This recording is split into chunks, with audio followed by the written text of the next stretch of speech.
Hi, welcome to the show. This is the Arts in Hawaii on the ThinkTech Hawaii digital series, where we are raising awareness about technology, energy, globalism, and diversification. I am your host, Donna Blanchard, very proud managing director of Kumukuhua Theater. We are coming to you live from Pioneer Plaza, which is in the heart of downtown Honolulu, very close to Kumukuhua Theater, by the way. Today on my show, we are going to be talking with Roger Jellinek, who is the executive director of the Hawaii Book and Music Festival, which just took place this weekend. Please remember that we broadcast live on the internet every weekday. All of our shows are streamed live on ustream.tv and Spreaker.com. And if you would like links to our live shows, as well as any of our archived shows, and there are thousands of them, I believe, go to thinktechhawaii.com. If you would ever like to join us in our downtown gallery, you may. Just write to j@thinktechhawaii.com. So Roger Jellinek is the executive director of the Hawaii Book and Music Festival and partner of the Jelinek and Murray Literary Agency. He has lots more interesting facts about him to talk about, but I'd like to introduce him first. Here he is. Roger, thank you so much for being here. Glad to be here. Thank you. Good. I went to the festival this weekend. You among many? Yes. So you were saying you've had the highest attendance ever. Easily. It's impossible because it's not ticketed. It's free admission. It's impossible to really count the numbers. But the first year we had 10,000 people. That was the general consensus, and then we've climbed and climbed. And last year was 30,000 plus, and this year it was obviously way more than last year. So maybe now the numbers are real. Oh. But I don't know, it was certainly 40,000 people. Wow. Yeah. Well, and how are you I know it's hard because people aren't paying admission. Are you going by vendors' comments or sales or? In what you mean, to count? To count how many people? No, it's really a consensus from a very professional event coordinator, and from the HPD, and from just general sense. And it's also, if last year was 30,000, this year has got to be more, because it just obviously was huge. Yeah. This year.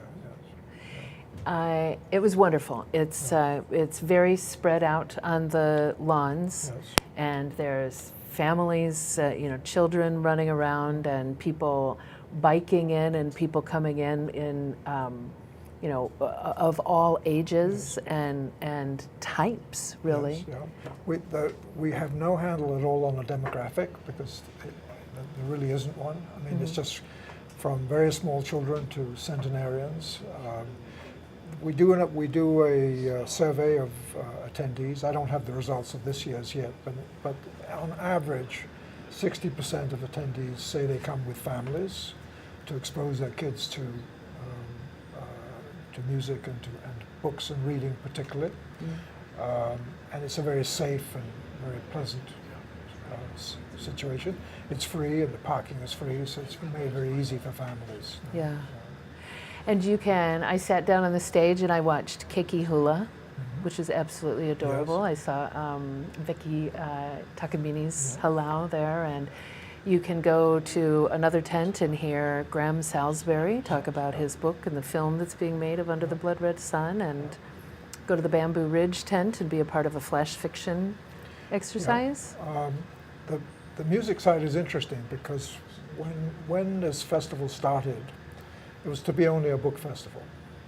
And then the board got sort of cold feet and said, oh, no one's going to come if it's just a book festival, because there's this kind of myth that nobody in Hawaii reads, which we can return to in a moment. But and so they added music. And I had been tasked with programming the festival. I was a member of the board. And I really didn't know much about Hawaiian music at that time. And so we started with very miscellaneous. We started by begging musicians to come, pretty much, and it was very miscellaneous. And then I got really invested in Hawaiian music, and partly because a major part of our funding came from the Office of Hawaiian Affairs and from HTA, which professes a great investment in Hawaiian culture, so they do some funding. And then I brought Marlene Tsai onto the board, and she's a legendary singer and is Hawaiian and is totally connected with everyone. And so when she asks, Kumuhula, can you come? They don't ever say no. And what's been interesting is that at first they did it as a favor, and then increasingly they want to come. And this year we really went all out to bring in the winners from Merry Monarch, which we didn't know before, but as it turns out, 4 of the halau that we presented were winners at Merry Monarch. Ah. But it's not that hard to guess because the same halau tend to come at least place in the top 3 or 4. But they put on quite a show, and then they bring a lot of people with them. So this time, we usually say, oh, this is not a concert situation. You can hear the music anywhere on the site. Mm-hmm. So we don't have a lot of people in front of the stage. This year we had 500, 600, 700 people in front of the stage, and so it really did look like a concert. Yeah. That was a very big difference. That you can hear, but you still hear the music Yes. floating around the festival, no matter where you are, which is makes for a lovely afternoon. Yeah. And that's not the only venue that has music. The Keiki stage also has some music. Oh yeah, yeah. And there were some wonderful shows there. That performance of the work that your wife does Yes. at the Hawaii Theater. Yes, the canoe that Eddie Wen Go, which actually this is kind of a preview. It's a dramatic reading of a play that they're going to put on at the Hawaii Theater in the fall. Oh, That wonderful. Mark Branner is going to direct. Wonderful. And very little to do about nothing. Yes, well, that was a very reduced version of the Much Ado About Nothing that they put on the Hawaii Theater just 2 or 3 weeks ago. Yeah. So the first iteration of the festival was books only, no music? It was intended to be books only, but we had some okay. music, yes. Oh, okay. The book scene was very different when we started. We could quite verifiably say that Hawaii had the most vigorous regional book business in the country. It was for geographical reasons. Mm-hmm. Borders had come in a few years before and established 17 stores in Hawaii at a time when everyone thought they were crazy to even come. Barnes & Noble followed, and the local publishers were doing extremely well, and it was a really, you could pretty much guarantee 2,000 or 3,000 copy sales for most books here. And then came sort of a triple whammy. There was the Great Recession, the digitizing revolution of Amazon.com, and then the closing of the chains, basically.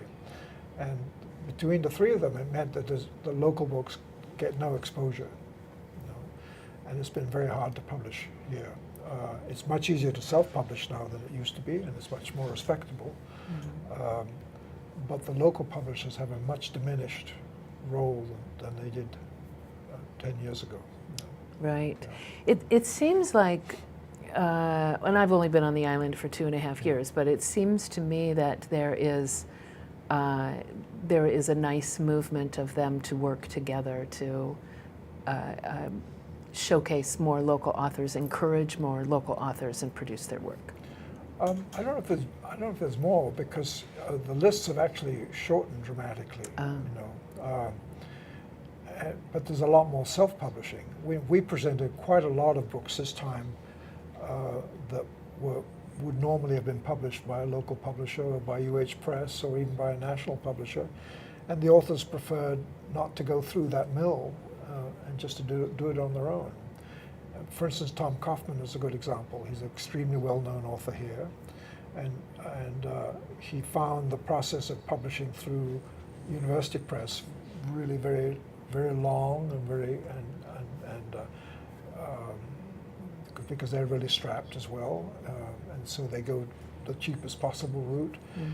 So he preferred to simply write the book and self-publish it and launch it at the book festival, where he could get it talked about pretty vigorously right away, and then go from there. I don't know if that model really works any better than the traditional one, but that's what's happening. And I guess we had maybe as many as 20 authors who self-published this year, Oh, which would have been out of the question 5 years ago. right. No. Unthinkable. Yeah. So you had Bamboo Ridge and Tin Fish had tents, and Barnes & Noble Yeah. had a tent. Revolution Books had a tent. Revolution, Yeah, that's yeah. right. I went to the Revolution tent. Yeah. And the library Yeah. had a tent. Each publisher had each local publisher, the main ones, they all had their own booths. Yeah. And they did very well this year. They said they had twice the sales than they had last year. Oh, that's Which is a fabulous. function of the numbers of people who were there. Right. So when it comes to the actual cost of putting the event together itself, is that coming from, are these publishers paying a fee for the tent? No, they pay a fee for the booth, and that's so maybe 15% of our budget comes from booths, and we don't have just publishers' booths. We have maybe 30 or 40 booths in all. The main budget, I would say, maybe almost half the budget comes from the Bank of Hawaii, which has been our presenting sponsor from the beginning. They're extremely generous. They're wonderful to work with. They really work very hard. So they give us a pretty large basic sum, and then they put in a lot of staff time, and they produce the book swap, for instance, which is one of the most popular items. There's a line of 50 people waiting to get in when we open, and it's just busy the whole time. So that works very well, and they buy the books and stock it. Oh, I didn't maintain realize it. that. Yeah. No. We're going to take a quick break here. Sure. We'll be right back. You are watching the Arts in Hawaii on the ThinkTech Hawaii digital series. We will be right back. Hello, I'm Martin Despang, and I'm the host together with the one and only Ali Yamashita, and our show is called Urban Transcendence. And Urban Transcendence is about identifying where we have a unique situation of a vibrant city in one of the most beautiful natural environments. So how these two can coincide, sometimes conflict, how they could find reciprocity in the 21st century is what we're excited about.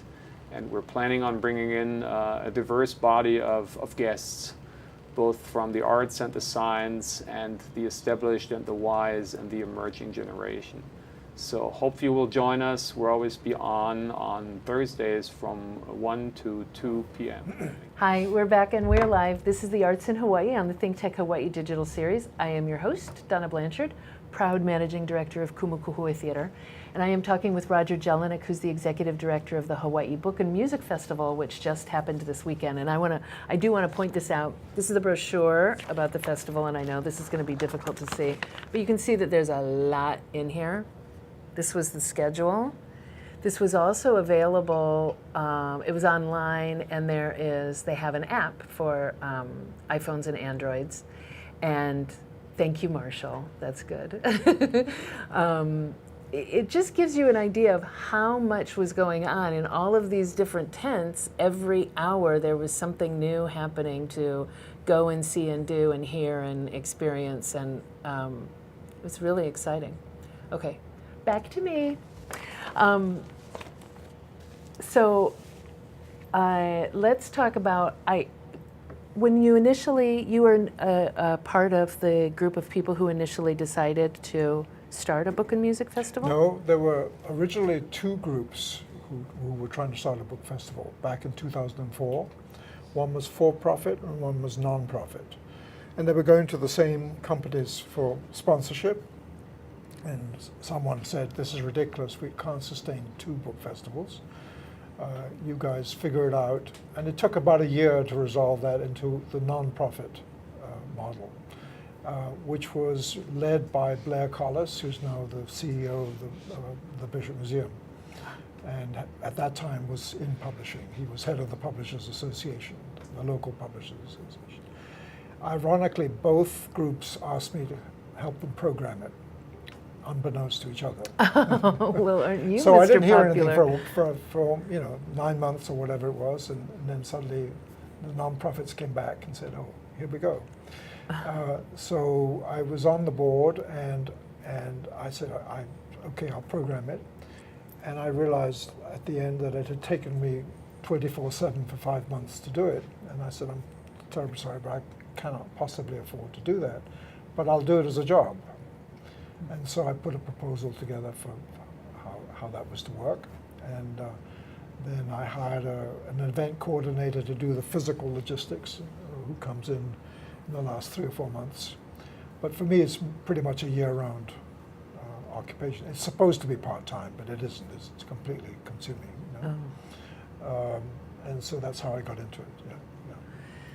So what is so the nonprofit model is run by a board of, is it its Yes, own we have 501c3? a board of directors, and we raise the funds.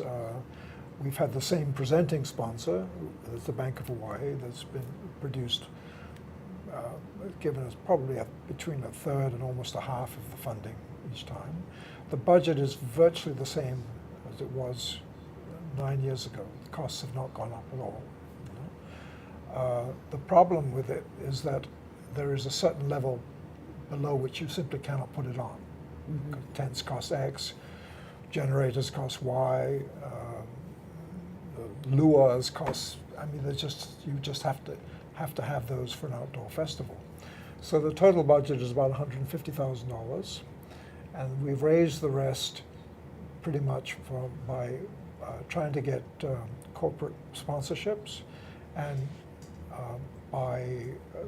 from grants from the Hawaii Tourism Authority, from foundations, from wherever we get them. Office of Hawaiian Affairs, for instance. In the last couple of years, funding has become extremely difficult because, especially since the recession, most companies and most foundations now like programs that go year-round that have a measurable impact on the population. It's very hard to measure epiphanies on a 2-day basis. So we found it incredibly difficult to get it funded properly. We've had as many as 12 venues. This year we were down to 7. I don't think anybody really noticed because there was, it's so pretty rich. It is. But it gives you an idea of how much could be done if we had the funding. It's not hard to program 5 more venues. Right. We've always wanted to do a venue on sustainability. We've always wanted to do one on health and wellness, and we always wanted to do one on food and local eating and so on. But we've never been able to get the funding to put it together. It costs about $20,000 on average to put on a venue. And you think, given 8 months, you should be able to raise that, but can't. Oh, well. Not for lack of trying. Yeah. Everyone on the board is involved. I do most of the grant writing. For instance, this year we lost one, the Hawaii Council for Humanities, because the sequestration completely cut off most of their funding. But we replaced it with the National Endowment for the Arts, almost dollar for dollar. That's really important for us because it's the first time we've gotten a federal grant. They're a bear to administer, Yes. as you probably know. But it's at least once you're in, and you produce the programming that's appropriate, they should be around for a while. It should continue to grow. Yeah, That's what I was going to ask. Yes, The other yeah. grantors that you've had involved. Yeah. So some of them have fallen away. Well, for instance, the Office of Hawaiian Affairs used to be extremely generous, but their priorities changed, particularly because of the recession, because they really had to pay attention to Hawaiians in need of survival. Survival services, and I can't fault them for that. And so their funding has declined from sometimes as much as 40,000 down to 6,000. The local publishers, the first year, gave us $60,000, and it's been zero for the last 3 years. And that gives you an idea of where they're at. You know. Yeah. So we never know almost till mid-March whether we're going to be able to put it on. That's exciting. Yeah. So what are the goal? It's a nonprofit organization, so you have a mission statement. What's the? Oh, it's very general. It's a celebration of story and song. And, you know, it's you know, storytelling is just a way of life in Hawaii, and we've always, from the beginning, we've really been dedicated to presenting Hawaiian culture. And for two reasons. One is I just happen to be particularly interested in it, and it's extremely lively right now for a number of reasons. And the other is a very nuts and bolts reason. Because of the immersion programs, you're beginning to get kids who go not only all through school, public school, through the high school and grade school, but actually into the university, where Hawaiian has become a very popular major. And then some of them take on masters, and they have to have a thesis, and that becomes a book very often. And then you've had this sort of rediscovery of the Hawaiian language newspapers, which, you know, there were, from 1834 to about 1920, there were about 100 Hawaiian language newspapers. And historians have been finding, you know, ways of totally revising what we thought was Hawaiian history. You know, I was talking to a lady at the festival this year, and I was telling her, we were standing outside a venue which was dedicated to what the question of what are the most important historical works available today about Hawaiian history. And the panelists were a team of Hawaiian historians in the 20s and 30s who had a completely different view of what Hawaiian history is about and which direction to go. And this lady said to me, "But aren't there classic histories already available?" And she was a typical establishment lady, you know, from whose family had been here forever, and she just assumed it was been taken care of. Well, as you know, history is always, you know, the story is told by the winners, and the winners had made sure that they told their story. Anyway, but that's a very exciting change in academic history, which gets into books, and there really has nowhere where they can be presented. You know, people don't browse technical histories, you know. So we bring a panel and we say to the panelists, you've got to make the content accessible to a general audience. You do not, this is not an academic conference. You have no idea who's going to be there. We want you to talk to each other, which also doesn't happen often in academia, and describe what's going on, what's doing, what's in the book, why is it important. And there's generally 50, 70, 80, sometimes 100 people in that venue, you know. And it's, as I said, it's the only place in Hawaii where you get that kind of activity. You know. It's the only place in the world, wow, where you get that kind of activity yeah, surrounding yes, Hawaii. We're going to take another Sure. quick break. Yeah. We'll be right back. This is the Arts in Hawaii on the ThinkTech Hawaii digital series. Right back. I'm Jay Fidel. That's Sharon Moriwaki of the Hawaii Energy Policy Forum. And every Wednesday we have Hawaii, the State of Clean Energy. We've been doing it for some time now, and we have some fantastic guests on there, unbelievable guests who give us insight into what is going on in a very complex, sometimes very confusing, sometimes very disappointing area of progress in the state. So we love doing this. We love meeting them. We love talking to them. We love having their ideas out on the table. So maybe, just maybe, we can all make some sense of what's going on. Sharon, what do you think? I think that's absolutely correct. We enjoy ourselves meeting with all these people and hearing about the energy and the state of clean energy, and hopefully we advance clean energy for the state. So it's terrific. Join us Okay, join it's us. every Wednesday. Okay, Wednesday is Energy Day. Every Energy Wednesday, Wednesday. 4 to 5 p.m. Hawaii, the state of clean energy, here on ThinkTech Hawaii. Energy We'll see you Wednesday. there. Hi, we're back. This is the Arts in Hawaii on the ThinkTech Hawaii Digital Series. We are coming to you live from Pioneer Plaza in the heart of downtown Honolulu. I'm your host, Donna Blanchard, talking with Roger Jellinek, the Executive Director of the Hawaii Book and Music Festival. Yeah, the only place in the world where you can get that number of Hawaii writers in a room to talk. And there's something, I'm so glad that the festival is here. I'm so glad that it exists. I am a Kindle lover. I love my Kindle. And when I still bought books over the weekend, and when I buy books, first of all, when I buy a book, I'm saying I want to have you around for a while, which there's a certain amount of honor that goes to that. And also when it is sitting in my home, it's different than when it's on that Kindle, and I only see that it's there when I finish one book and I go to pick another one out of my library. The books that I in my home are there with me every day. Yes, Yeah, they're furnish a room. there's something that I look at and I Yeah. think, oh yeah, I want to Yeah. make sure that I get to that. And there's a share, Kindle is trying to make this happen, that there are sharing possibilities, but it's just not the same. Yeah, there's a romance to books that I think will. I was stunned by one book this year by Kawi Hart Hemmings, which was launched, a novel called The Possibilities. She's the author of The Descendants that they made the movie of. No?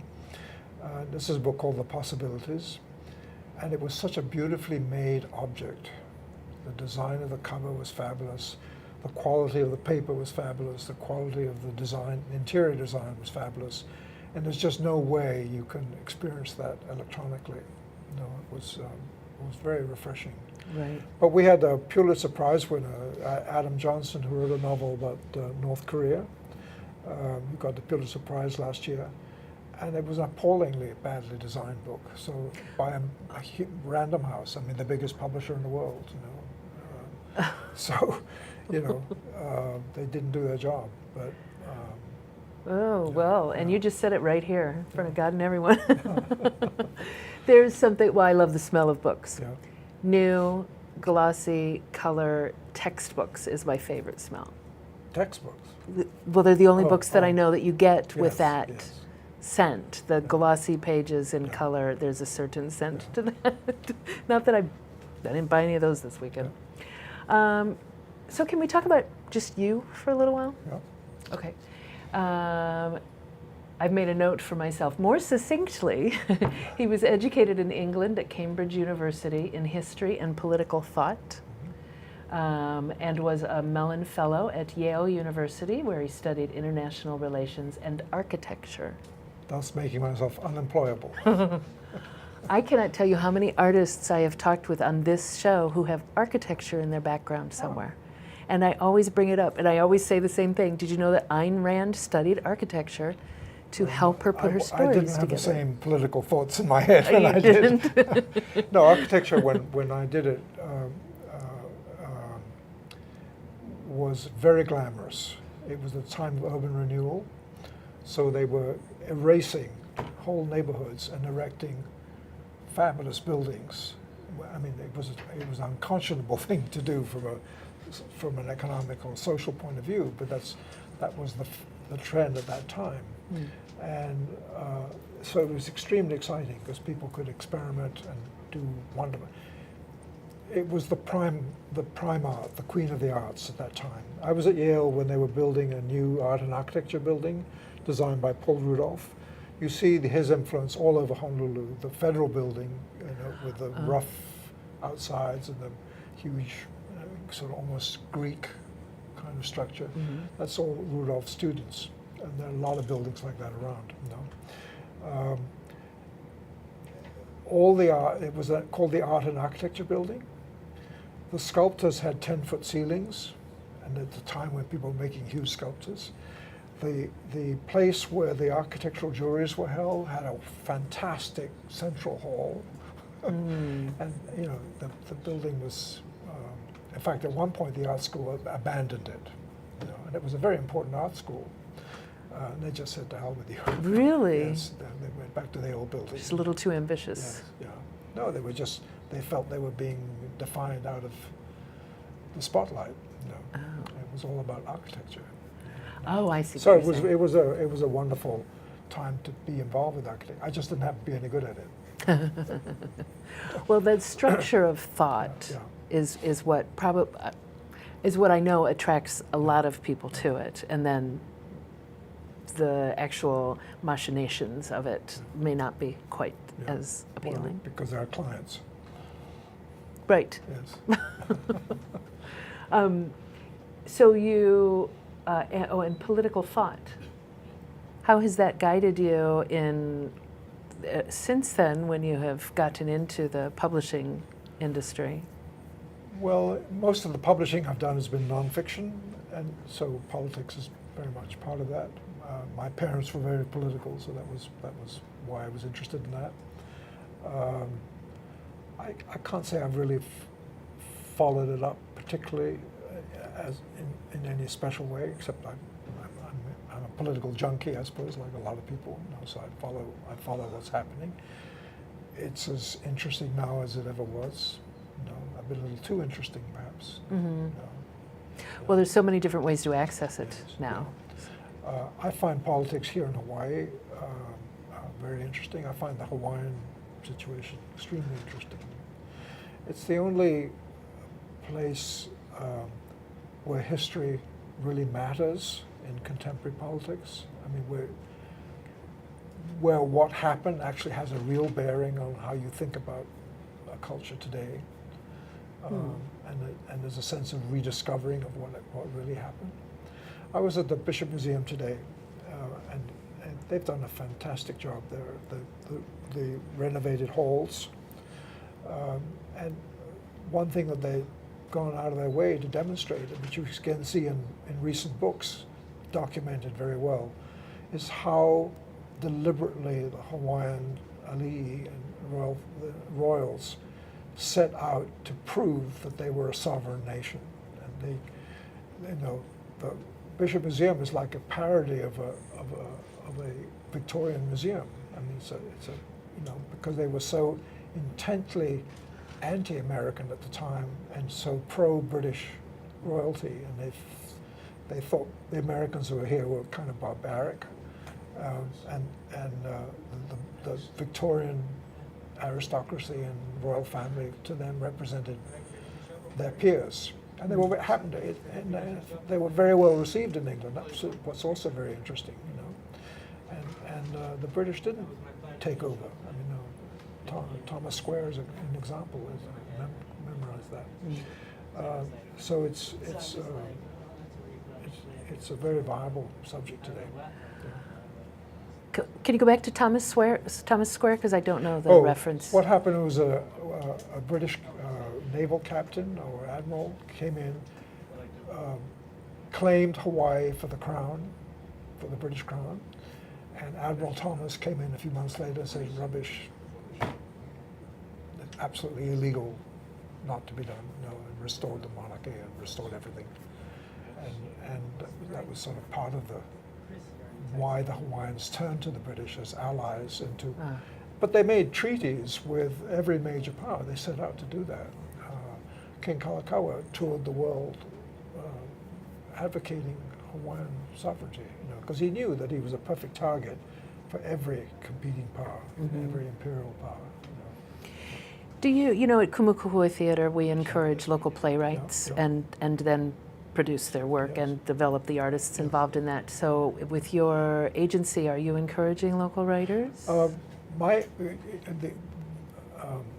agency is mainly working with New York, and so local writing doesn't do well in New York terms. It's probably a little crazy to have a literary agency here where I'm not having lunch every day with the publishers. Most of the writing here is fiction. It's competing against incredibly wonderful fiction that's being written all over the world that goes to New York and London. I think it's hard. And I really don't have much of a role in Hawaii. I do a lot, not a lot, but some editing of books and placing them.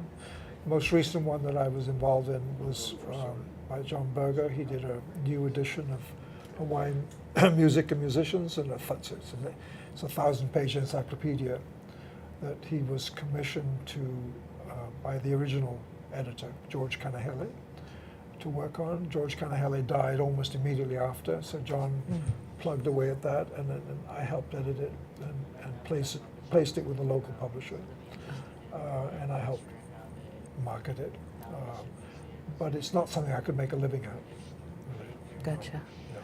Oh, we'll come back to that. We're gonna take one more break. This is the Arts in Hawaii on the ThinkTech Hawaii digital series. We'll be right back. Hi, my name is Dr. Rafi. Every week, I'm right here at ThinkTech Hawaii, 3 p.m. on Mondays. My show is Boards' Bio Briefings. What do we do here? Well, we watch sperm swim. We see if they catch anybody. We check out the latest biosimilars. You know, the kind that, what was his name, the guy with the bicycle? I guess we forgot his name, but he was taking EPO and other human growth factors. We'll be talking about human growth factors. You want to know where to get some? Maybe I'll tell. Anyway, you can catch me, as I said, every week right here, Monday, 3 p.m., ThinkTech Hawaii, Dr. Rafi. You can also find me on Twitter, BioInfo Medical. Or you can catch me on Facebook, Dr. Rafael Boritzer. I'll be happy to converse with you. Aloha. Hi, we're back and we're live. This is the Arts in Hawaii on the ThinkTech Hawaii digital series, and I am Donna Blanchard talking with Roger Jellinek, the executive director of the Hawaii Book and Music Festival and partner of the Jelinek and Murray Literary Agency. For just a moment, I wasn't sure which name came first, and I wanted to make sure I got that right. So you were just saying, you came here to Hawaii. Yeah, I'd done 10 years of scientific editing after I was I'd been an editor in the New York Times Book Review, and then I was editor-in-chief of the New York Times Book Company, and then I got out of publishing, and because Columbia University had an earth science observatory right next to where I lived, I got the job of running a newsletter, publishing a newsletter for their peers around the world. It wasn't for the general public. And at that time, earth science was entirely historical and exploratory. It wasn't mathematical or modeling. And so I could actually understand what they were talking about, because I didn't have a science background. And but I got one in a hurry from just talking directly with these fabulous people, fabulous scientists. But I got, as a result of that, that evolved into a very beginning of the digital period when they used to collect data, endless. They used to send ships around the world, data, you know. And then they created maps out of that data. And when they became digital, you could manipulate the data, or you could play with the data in ways that you couldn't before. And I understood very early, very clearly, that digital mapping was going to be a fabulous opportunity, because you could actually portray almost in 3 dimensions where you were going and where you came from and so on. And so I thought Hawaii would be a wonderful place to do that, because there's so many different environments, and 6, 7, 8 million Japanese visitors who love beautiful things. I never looked at what the Japanese did for maps, which essentially are diagrams with visitor attraction medallions. And they haven't got a clue which island they're on. I hope they're not listening. None of them. and could care less. You know, they want a good time. They love to shop. They love the beaches. They love visually the thing, but they're not really invested in maps as such. It's just not part of the culture, you know. So that I went bust on that one. That's why I started the agency, because I had to do something. You know. Oh. And then the Maui Writers Conference came along, and I managed their publishing program for 15 years until that folded. You know. And I was editorial director of a publishing house on Maui, up in Makawa. That was a metaphysical publishing house, and it was a strand of thinking I was interested in because people take it really seriously here, and I thought it was worth investigating, and also paid me a salary. All the better. Yes. But they were too late. The whole fashion fad for that kind of publishing was just about ending about the time they started. And so 3 years later, they folded. They folded. Yeah. That's when I got into the Book and Music Festival. I have to go back and ask you about the maps. What is it that you love about mapping? I love mapping because I like to understand the relationships, the linkages of. I like edges more than middles. The thing about the Hawaii Book and Music Festival, I absolutely I find fascinating is how people are linked to each other, how different topics touch each other. And I just like having a map, inside my head of what's going on. And the festival allows me to be directly in touch with the people who are actually doing it, because you can't do it without actually talking to them. I have pretty intense conversations with sort of most of the public intellectuals here in Hawaii, who all have a vested interest in something like the festival actually working and give me a lot of help. So Fabulous. it's really keeps me jumping. And I like being out of my depth. Generally. Oh, you do. I do Yeah, too. yeah. Although I like middles. You like the edges. I like the middle. edges. No, the edges is where interesting things happen. I'm always working to get to the middle. Oh no, I Yeah. like to get away.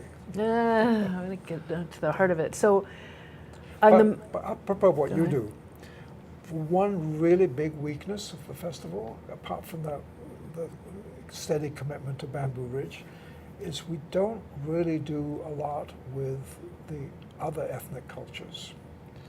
And it's partly because they're mostly plantation cultures.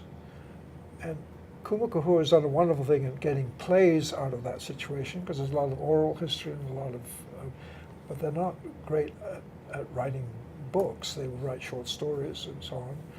And there isn't the receptivity to major Asian writers. Right now, the New York and London literary scenes are dominated by Asian Americans, Asian Brits. They get all the prizes, get all the big reviews. They really, the ex-colonials describing their experience of what it is to come out of that, the dominant sort of stratum of publishing right now, of fiction, certainly in fiction and Yeah. literary stuff. No.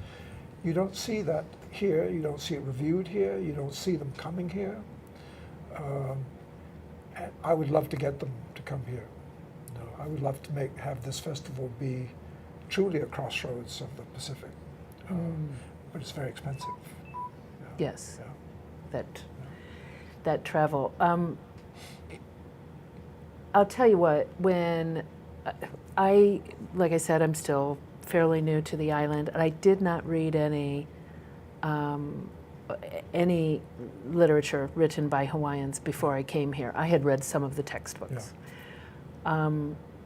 And now that I am here, I read some of, just last week I had Gail Harada and Lisa Lynn, I can't remember her last name. We're just on the show last week, both published by Bamboo Ridge. And I had to tell both of them, now that I'm here and I read their work, it's very, very moving, very touching, but I recognize that part of the reason it is that moving to me is because I live here and it's part of my life. And I work at Kumukuhua Theater, for God's sake. I have been immersed in the culture since I got here.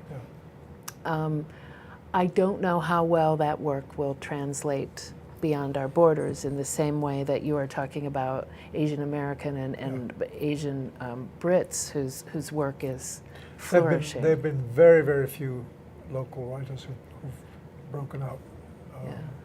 Chris McKinney did it with one book.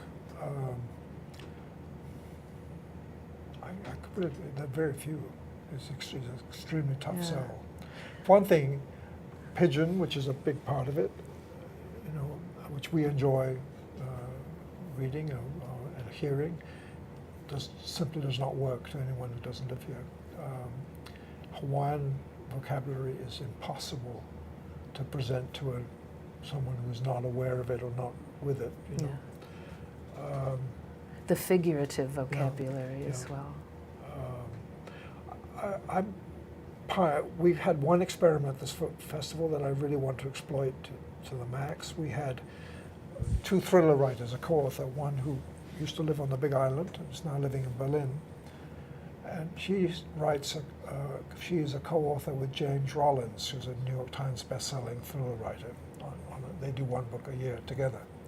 So I had, James Rollins publishes 3 books a year, so he's absolutely on skates all the time, and he couldn't afford to spend, you know, one day coming, one day getting over it, one day presenting, and well, he couldn't afford to take a week out of his life to do that. So we had him on screen, on Skype, and we had his partner, Rebecca Cantrell, who happened to be here, moderating. Oh. And that's a very promising development, because if we figure out the technique to do that, it's not just the technology, it's how you actually handle that. And I'll come to that in a moment. That means any author is available. And so if I want Michael Pollan to speak to foodies here, if I bring him here, it's going to cost me $40,000 by the time I'm through. If I do it that way, it might cost 10 in the Hawaii Theater. And I know I can get 400 foodies to go listen to it. You know? Now the tricky part is, A, the time difference, you know, and it's, you run into idiotic facts of life. Well, let's do it in Hawaii Theater at lunchtime. There's no parking. Try park it in Chinatown at lunchtime, forget about it, you know? Right. So we have to change that, you know? The other thing is that in this particular experiment, Jim Rollins thought, you know, I don't think he thought it through, but he started off with a long story, thus, and it was an interesting story, but it put the audience into watching television mode. We react differently to a screen. Absolutely brainwashed to that. Yeah. And there was poor Rebecca Cantrell standing beside the screen, trying to interject every now and then. And, you know, and so I talked to her afterwards, and I said, you know, you really have to start scripted with a back and forth so the audience is used to the idea of that relationship. And she said, no, actually, you really should start with the audience asking questions to completely reverse the usual There you go. speaking situation. I was just in a conversation with someone about utilizing similar technology within theaters for sharing of ideas. And the only way one of the ways that it works best is to have one group of people work on an idea and the other group across the ocean put the piece together, and for the feedback loop to continue that literally. I've only seen this Skype thing with an author once before, which is what got me excited about doing it, with a book club, with a writer that everyone had read.